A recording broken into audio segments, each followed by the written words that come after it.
Bom, vamos então começar essa discussão de hoje. Na verdade, eu queria dar um enfoque um pouco diferente nessa discussão de hoje, que é tratar do oxigênio, mas numa visão diferente do oxigênio do que a gente normalmente tem em relação à necessidade biológica desse gás, né?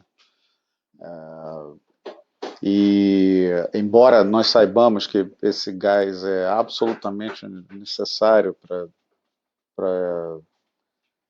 transdução de energia, transformação de energia biológica, existem consequências da utilização desse gás no contexto celular. E é um pouquinho disso que eu quero tratar com vocês hoje, né? Eu acabei de ver que o título está errado, tem um I a mais, mas tudo bem.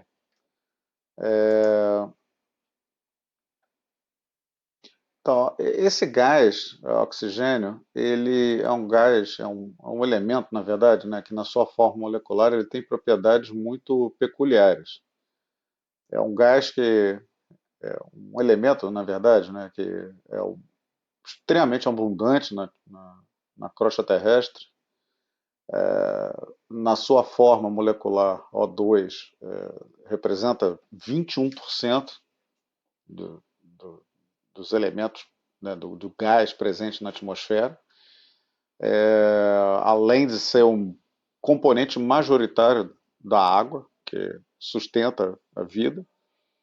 E um ponto que acho que é importante trazer aqui para nós é a sua relativa solubilidade no meio aquoso. E principalmente se a gente considerar que boa parte da vida surgiu e ainda é mantida no ambiente aquoso, a difusão do oxigênio gasoso para a água, ela é bastante relativa e ela é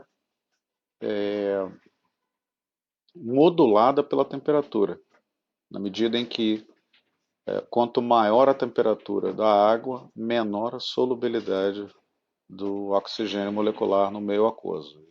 A gente vai comentar isso um pouquinho daqui a pouco.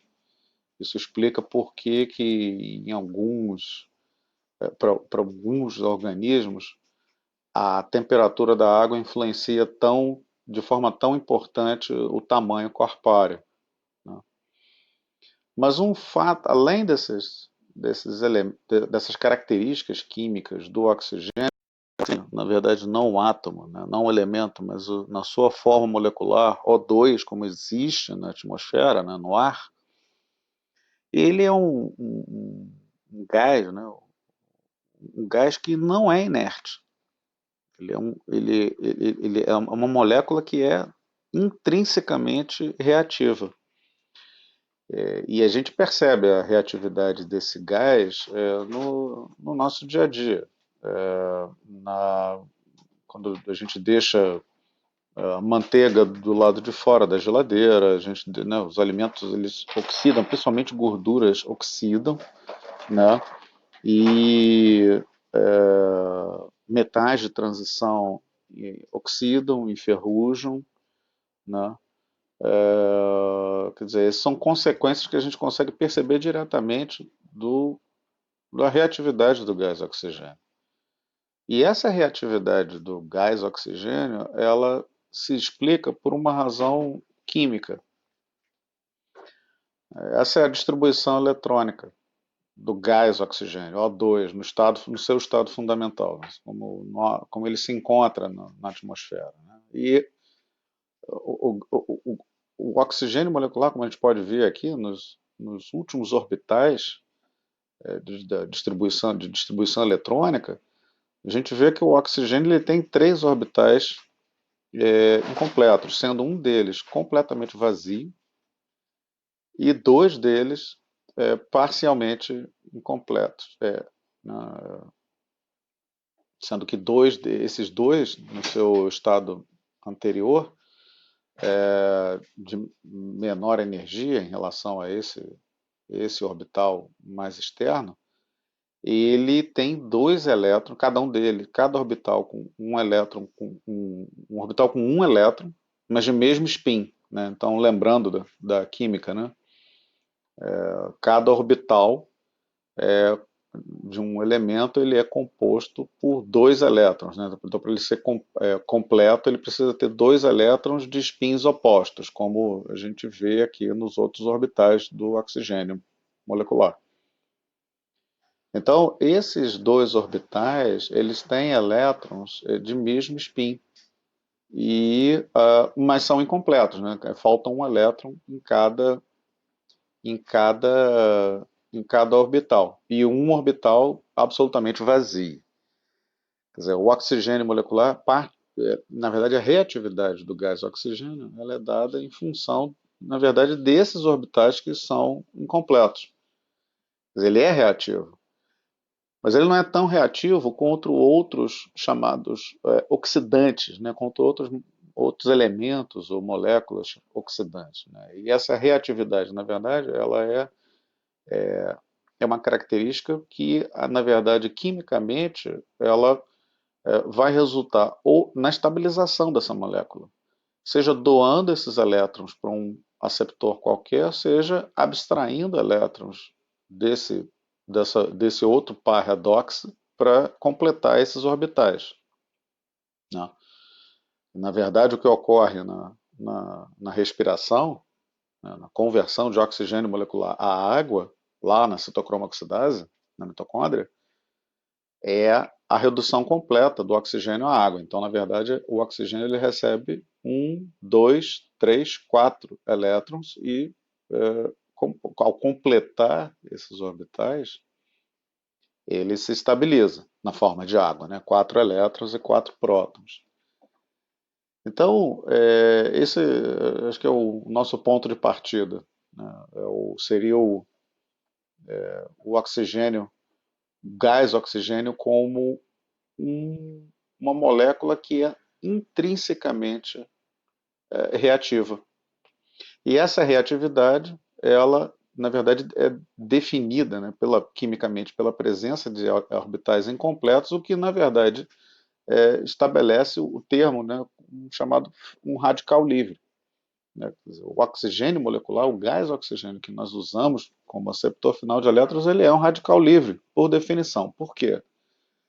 Na verdade, quimicamente, qualquer radical livre, ele é um átomo, uma molécula, na verdade, que tem pelo menos um orbital incompleto. Quer dizer, pelo menos um elétron desemparelhado num orbital. Então, por isso o gás oxigênio é considerado um radical livre. E que é reativo, né, como eu mencionei, e que para que essa reatividade, essa instabilidade intrínseca de um radical livre seja minimizada, ela precisa então doar ou receber elétrons do seu par redox da qual está reagindo, né? No caso da respiração, o aceptor de elétrons do gás oxigênio, na verdade, é o citocromo C, né? Está transfere 4 elétrons para o gás oxigênio para que ele possa ser completamente reduzido à água, né?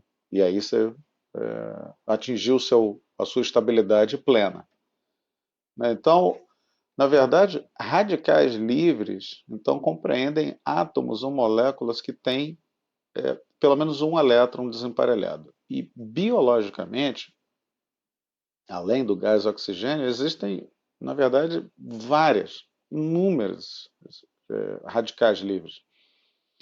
Algumas delas, por exemplo, a gente vai discutir um pouco sobre essa espécie radicalar, chamado radical hidroxila, que é um dos radicais livres mais reativos que se conhece, porque a reatividade dele, a estabilidade dele é dessa ordem, é menor do que 10 a menos 9 segundos, né?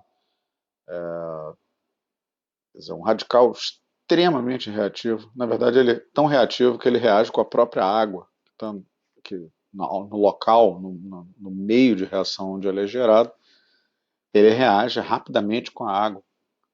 Então, na verdade, ele foi um dos primeiros radicais livres a serem identificados, né? O radical coxil também, que tem um papel biológico, na verdade, bastante importante, também é altamente reativo.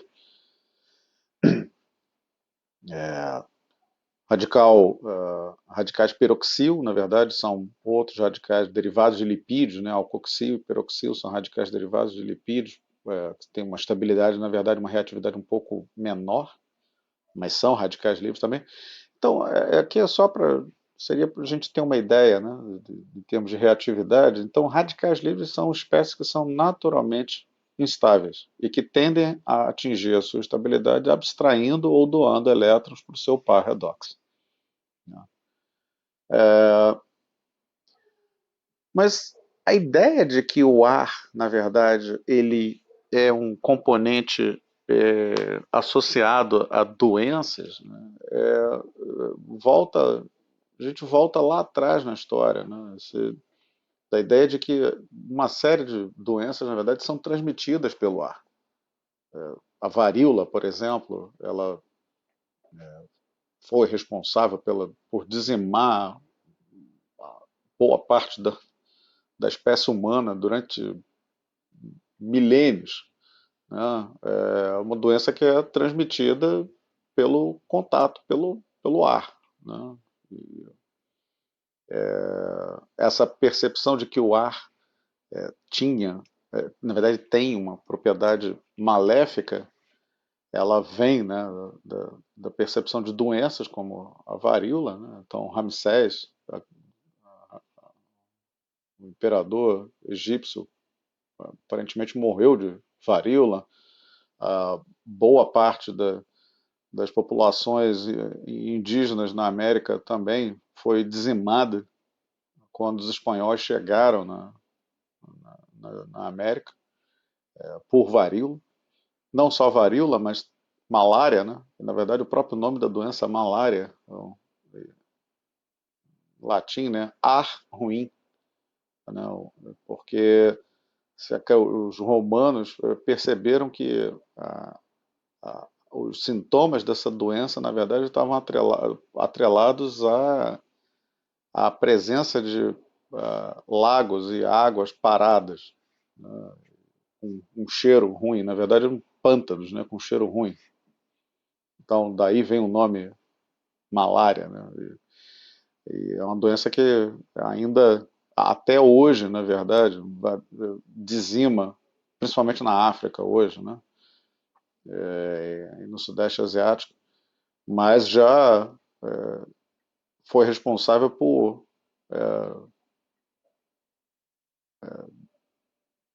matar, né, pessoas realmente notórias, né? Dante Alighieri foi um dos, uma das, né, o poeta italiano da Divina Comédia, morreu de malária. Quatro papas foram dizimados pela malária. George Washington, Abraham Lincoln tiveram malária, mas não morreram de malária. Enfim, são doenças que estão associadas ao ar. Na verdade, não ao ar em si. Hoje a gente sabe que é por conta da transmissão pelo mosquito. Mas essa associação do ar ruim, na verdade, ela tem esse aspecto histórico e é, a ideia de que o ar ele tem um componente associado à combustão, né? A ideia de que algo reativo no ar, ao mesmo tempo que faz bem, mas faz mal, né?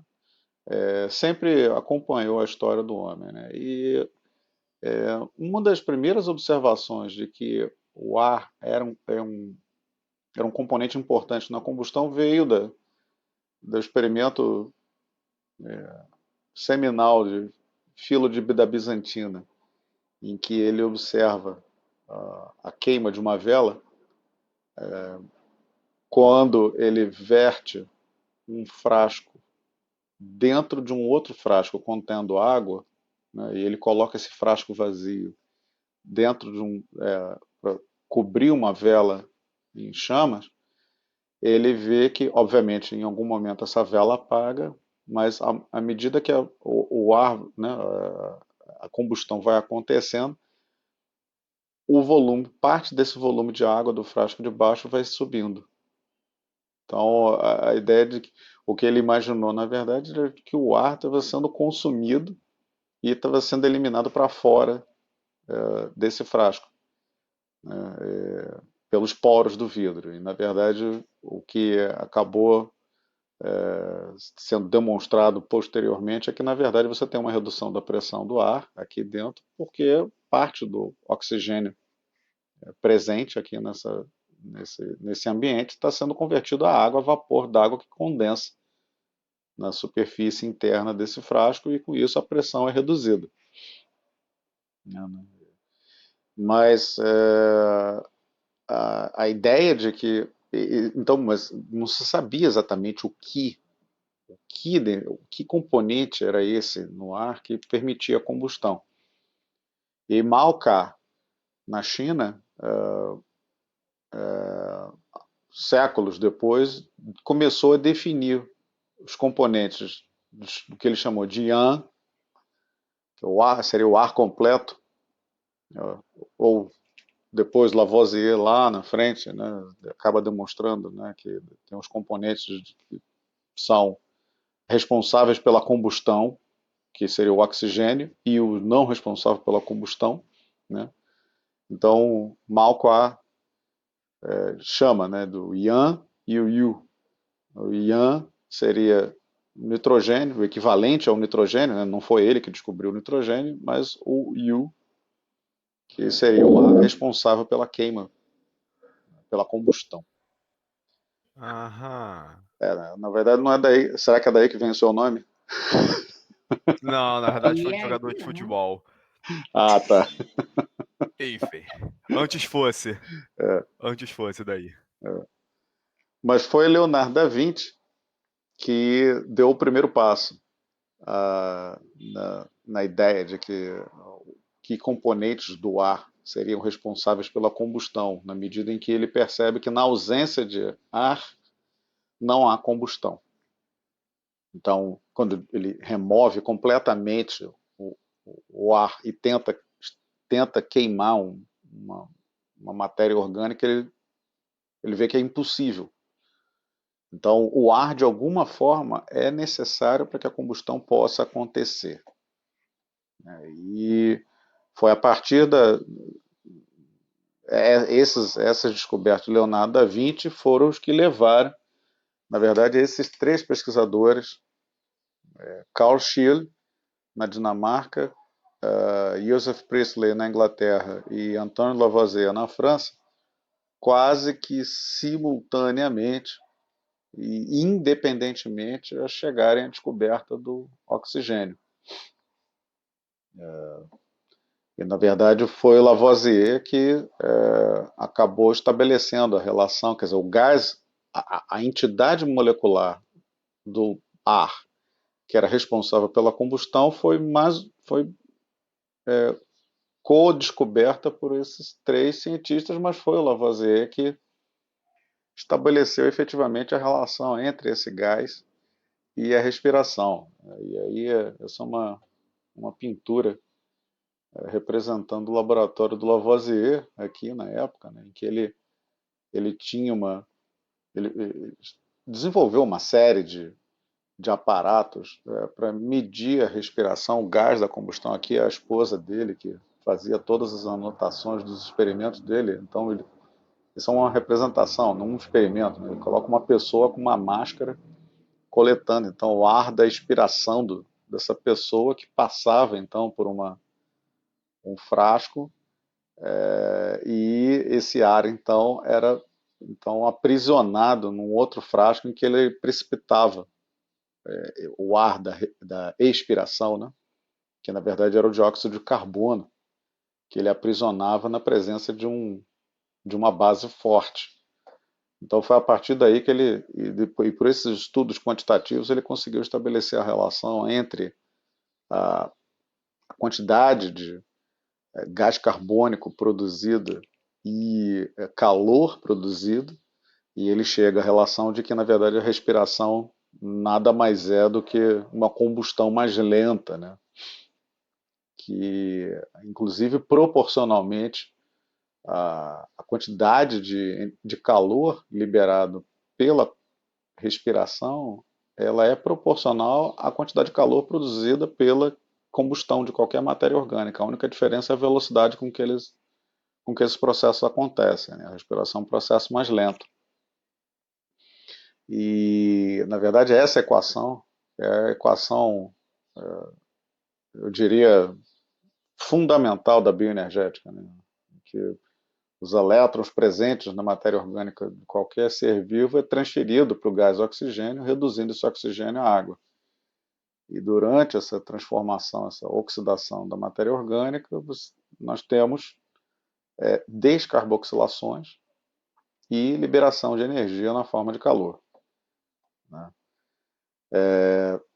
Mas essa percepção do gás oxigênio como um elemento fundamental para a vida escondeu, por um outro lado, a sua reatividade. Quer dizer, se por um lado o oxigênio é reativo, e, na verdade é graças a essa reatividade que nós conseguimos usar ele como aceptor final de elétrons, esse gás ele também tem propriedades que são danosas.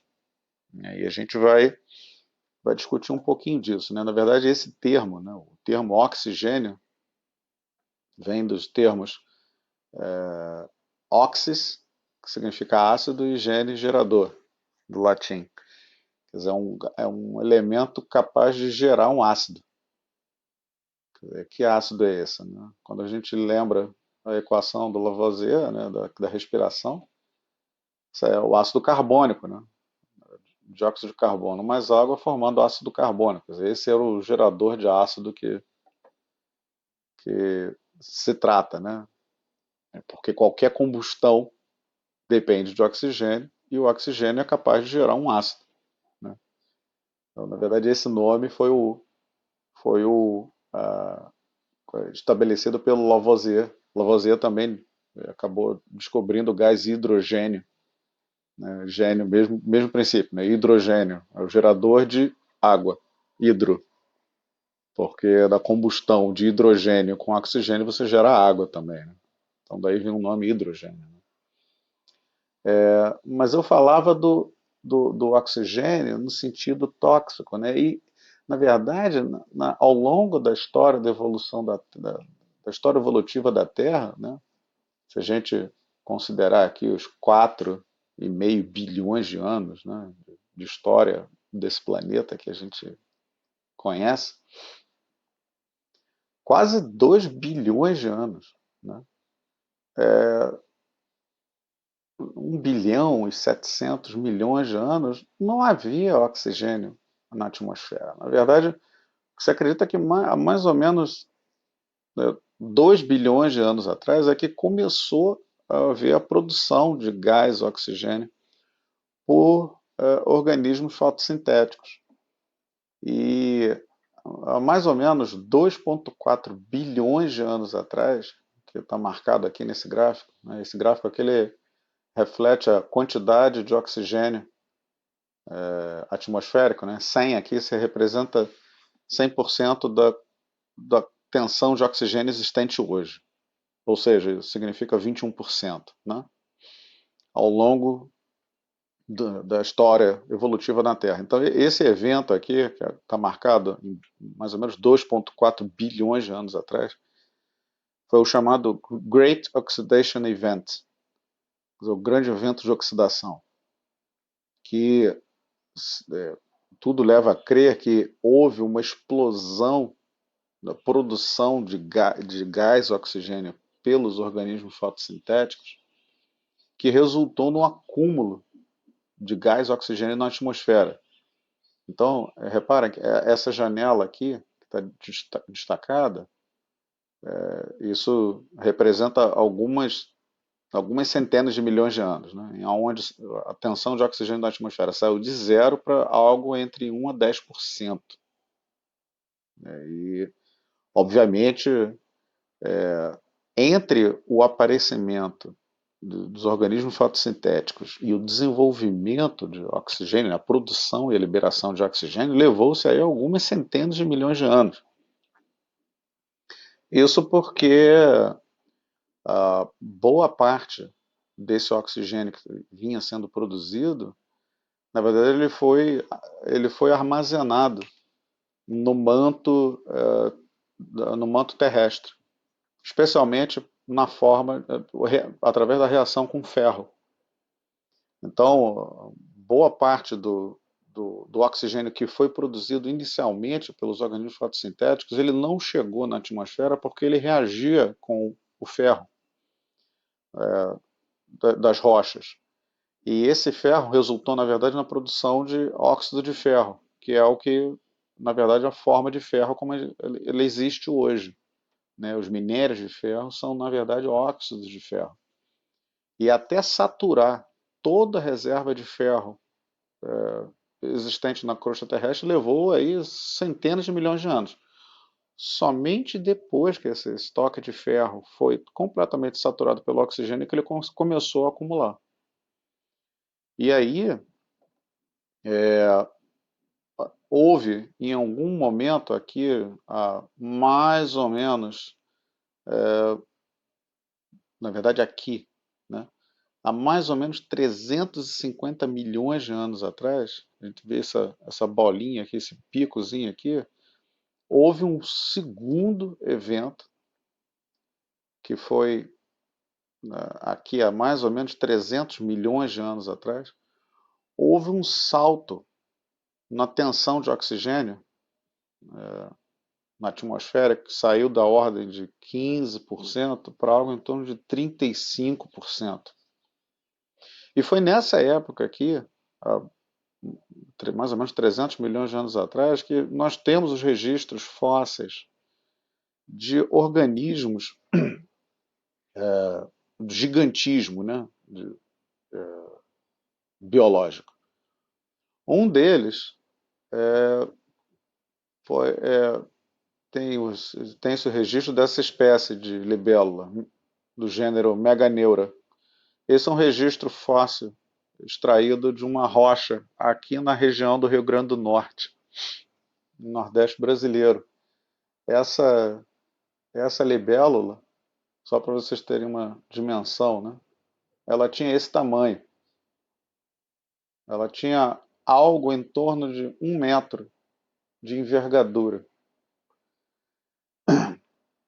E essas espécies, e na verdade não só, existem vários registros de gigantismo datados mais ou menos desse período da história evolutiva da Terra. A pergunta é qual a relação entre a alta tensão de oxigênio e o gigantismo, né? Isso porque isso se deve, se acredita, né, a limitações na difusão do oxigênio, porque insetos, a difusão de oxigênio de insetos, né, é feita, né, o transporte de oxigênio é feito através de traqueias. Então isso limita o tamanho o tamanho corpóreo de um inseto é dependente primeiro, da densidade de traqueias que vão fornecer oxigênio para os diferentes tecidos do inseto, mas também da tensão atmosférica do oxigênio. Então, naquela época, como a tensão de oxigênio era maior, isso permitiu então o desenvolvimento de tamanhos corpóreos, né, maiores. Né? Mas o gigantismo, ele, na verdade, ele não foi restrito àquela, naquele período. E uma evidência muito interessante, descrita em 99, né, ela foi baseada em uma espécie de crustáceo, quer dizer, uma espécie de um camarãozinho que vive em águas temperadas, em lagos frios. Aqui, na verdade, esse estudo foi feito na Rússia. E essa espécie de camarão, coisa como um artrópode, e, portanto, a difusão de oxigênio ela é dependente de traqueias, né? O tamanho corpóreo, mensurado aqui nesse eixo, no gráfico da esquerda, o tamanho corpóreo, ele se correlaciona positivamente com a temperatura da água. Na medida em que quanto menor for a temperatura da água, maior o tamanho corpóreo. Mas qual a relação entre a temperatura da água e o tamanho corpóreo?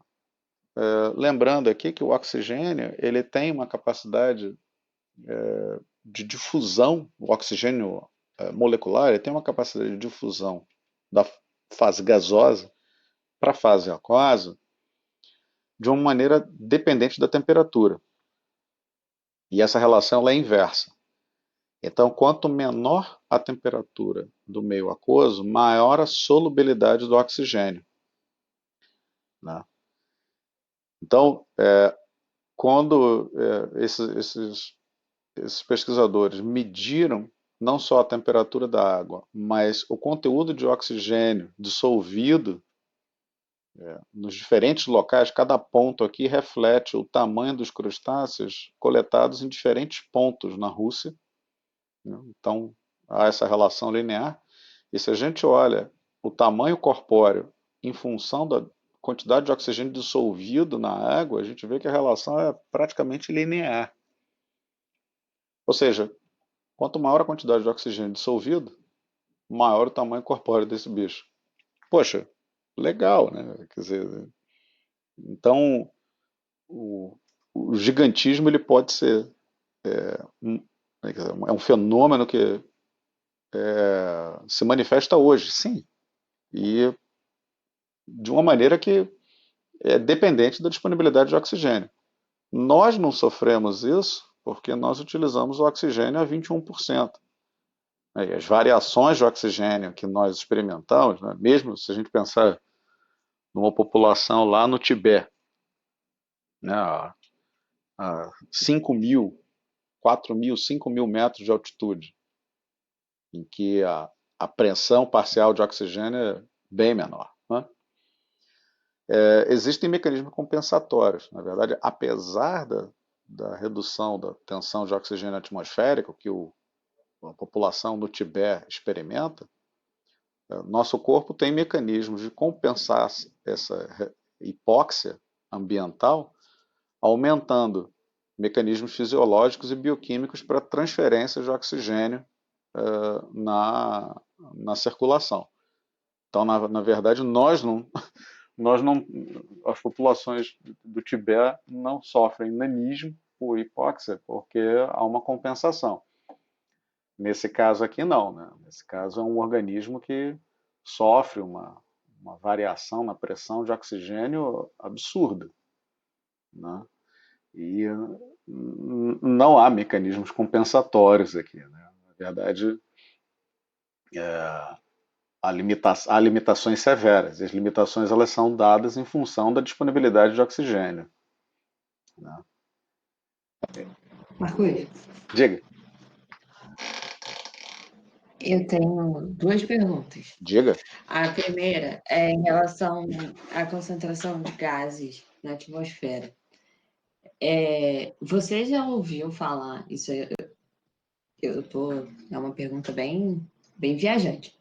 Você já ouviu falar em alguma teoria de que o fato da gente estar aumentando o CO2 na atmosfera poderia ser uma nova fase da Terra, nessa questão de quantidade de gases diferentes, né?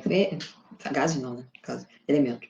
Ferro, depois oxigênio, e aí em seguida, teoricamente, poderia ser essa grande concentração de CO2, e aí o organismo poderia se adaptar e sobreviver a esse CO2. Bom, vamos lá.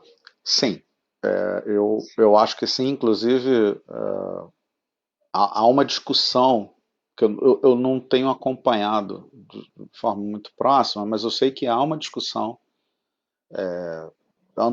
de antropólogos, geólogos, acerca de uma nova era geológica da Terra, que chamado antropoceno.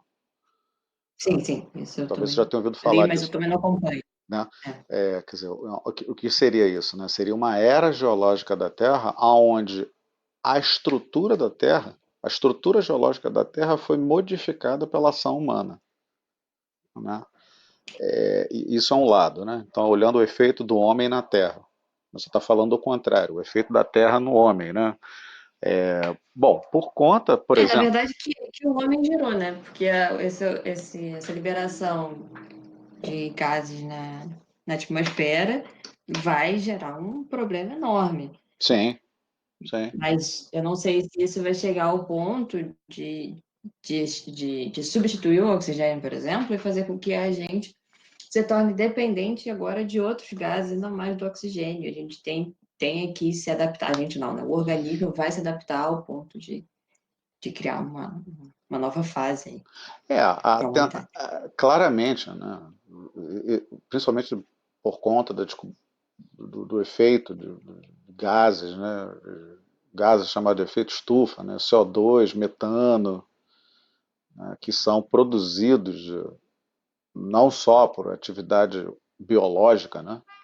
Mas por atividade industrial também, né? Se a gente pensar na atividade biológica, uma das consequências para o planeta e para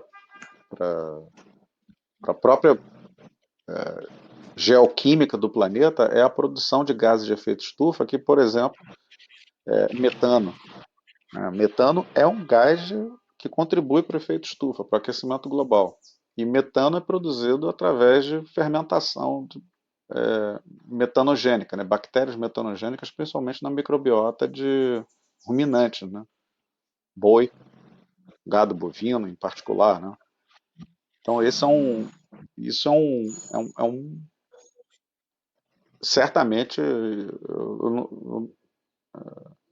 isso vai ter consequências biológicas, mas eu acho que especificamente o que você está levantando, de ter alguma adaptação a essa nova condição, ah, eu acho que sim, em função da se a gente considerar o aquecimento global, né? Por exemplo, esse próprio exemplo aqui, né? É, Se você considerar o aquecimento global, né, a água dos lagos vai aquecer. Ao aquecer, né, o aumento de temperatura vai diminuir a solubilidade do oxigênio na água. Qual é a consequência biológica para esse microcrustáceo? Ele vai reduzir o tamanho dele, ele vai ficar pequenininho, né? Então, isso significa que ele vai usar outro aceptor de elétrons para manter a sua demanda energética? Provavelmente não, porque o oxigênio vai continuar ali. Mas a quantidade disponível vai ter um resultado prático para ele, né? a, a outra pergunta era em relação a esse gigantismo. Porque quando você comentou sobre gigantismo, eu pensei nos animais, nas outras espécies que existem na Austrália. Porque lá existe, você consegue encontrar bichinhos meio estranhos, muito maiores do que em outros lugares. Imaginei que poderia ter alguma relação disso com as espécies que a gente encontra na Austrália. Não, não. Na verdade, a,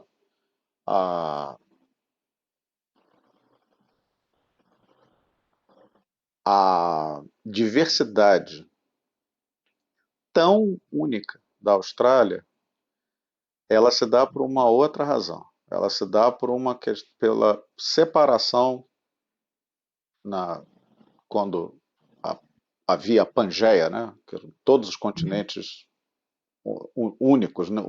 Unindo numa área única terrestre.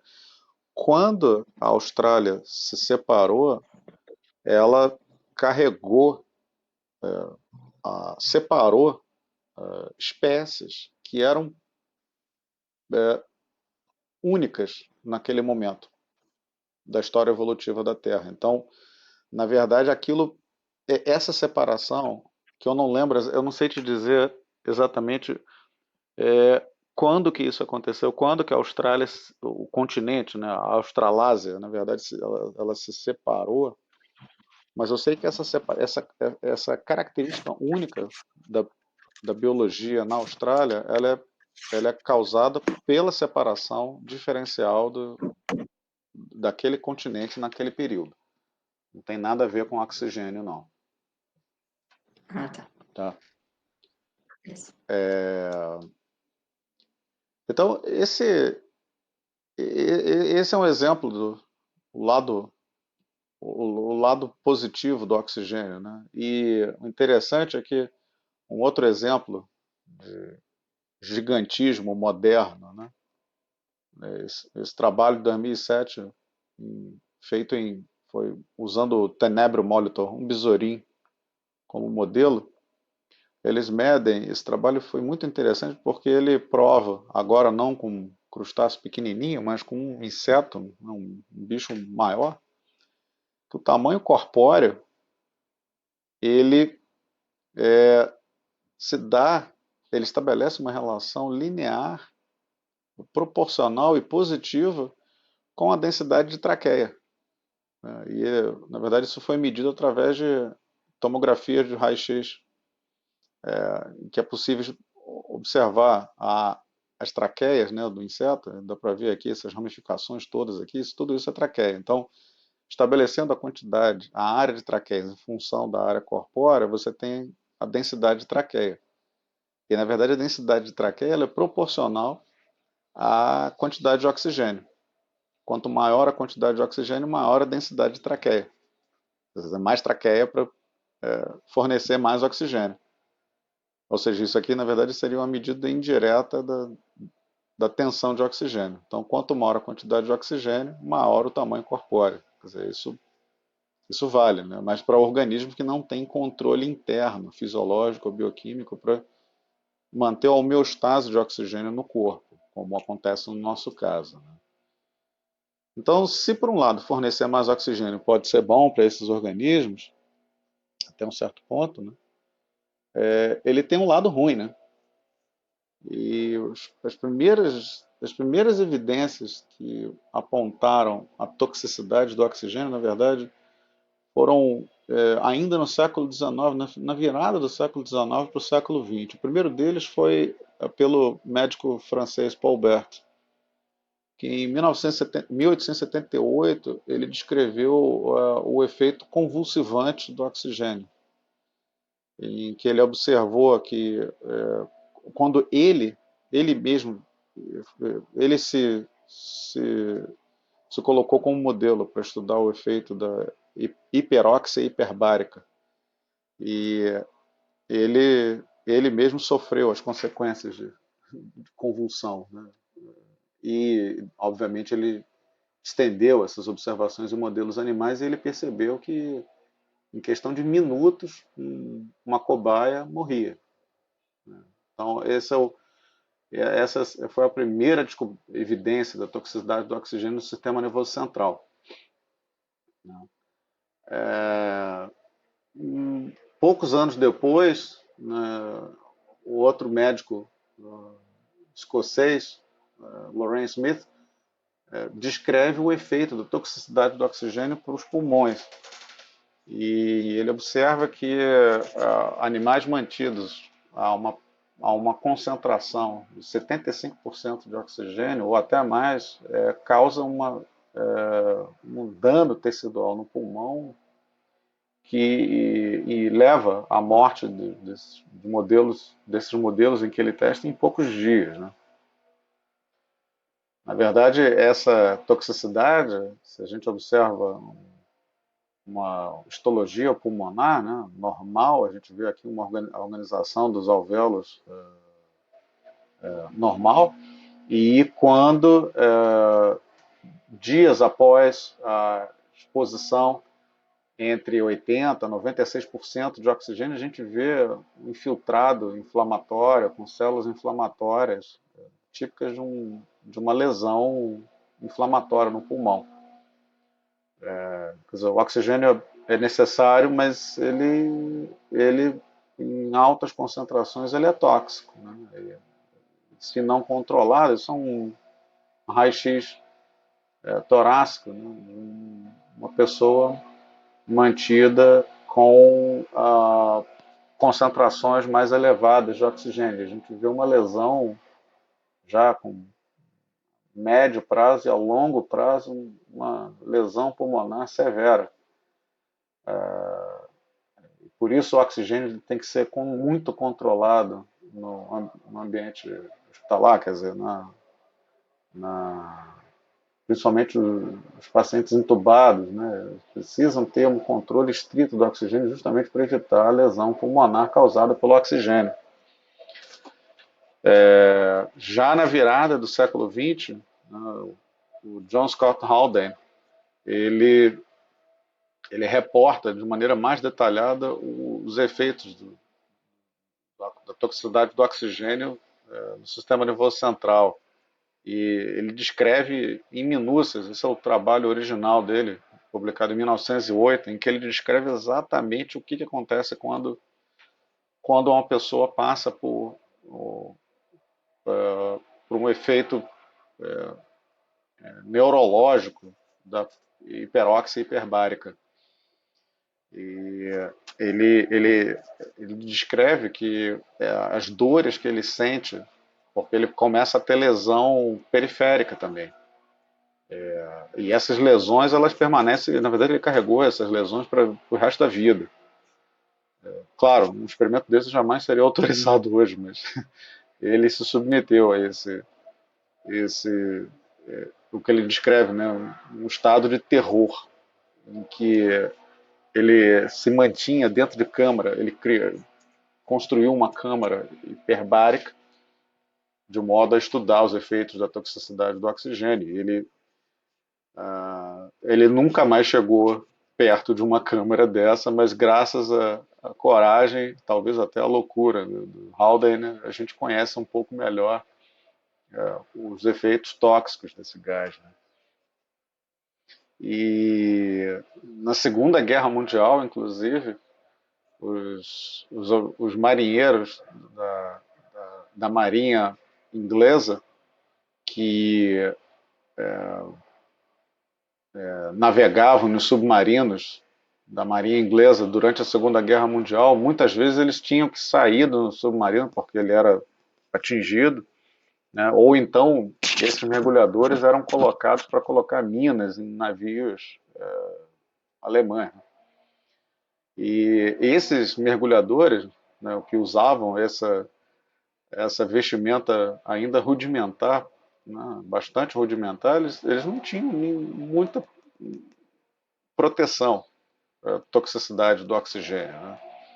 E os manuais de treinamento desses marinheiros relatavam, descreviam que era necessário eles ficarem atentos a formigamentos nos dedos, das mãos, ou tremores musculares, especialmente em torno da boca, porque esses são sinais precoces de convulsão e perda de consciência. Então os mergulhadores tinham que ficar atentos para isso, para evitar, né? E aí tinha até uma piada entre os mergulhadores, né, de que um fantasma marinho, né, que eles chamavam de Oxygen Pit, eles rondavam esses marinheiros. E eles tinham que ficar atentos ao Oxygen Pit, porque muitos deles acabavam sendo pegos pelos Oxygen Pit.